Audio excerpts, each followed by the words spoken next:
ដែលអំភ្លីរបស់វាបងប្អូនអាចបន្ថែមមកឈុតអញ្ចឹងដូចគ្នាបងប្អូនណាអាចបន្ថែមមកឈុតអញ្ចឹងដូចគ្នាមកលេងលើអំភ្លីតែមួយក៏បានដែរតើ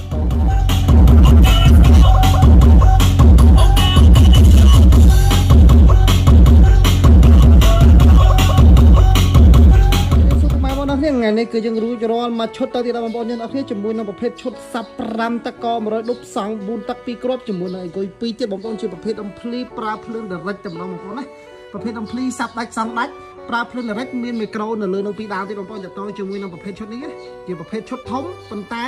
លក្ខខណ្ឌនៃការប្រើជំរើសនៃការប្រើគឺងាយស្រួលបងប្អូនទាំងអស់គ្នាតទៅជាមួយនឹងប្រភេទឈុតនេះហើយតទៅជាមួយនឹងប្រភេទឈុតនោះតទៅជាមួយក្បាលមីក្រូរបស់វាទៀតបងប្អូនណាប្រភេទនេះមានមីក្រូនៅលើនឹងពីដើមតទៅមួយក្បាលមីក្រូបងប្អូនគាត់ដាក់ថ្មលើក្បាលមីក្រូគឺបងប្អូនអាចប្រើបានតែម្ដងដាក់ថ្មលើក្បាលមីក្រូបងប្អូនអាចប្រើបាន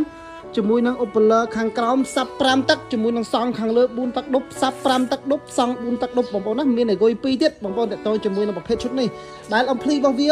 បងប្អូនអាចបន្ថែមមកឈុតអញ្ចឹងដូចគ្នាបងប្អូនណាអាចបន្ថែមមកឈុតអញ្ចឹងដូចគ្នាមកលេងលើអំភ្លីតែមួយក៏បានដែរតទៅជាមួយនឹងប្រភេទឈុតហ្នឹងបងប្អូនណានេះ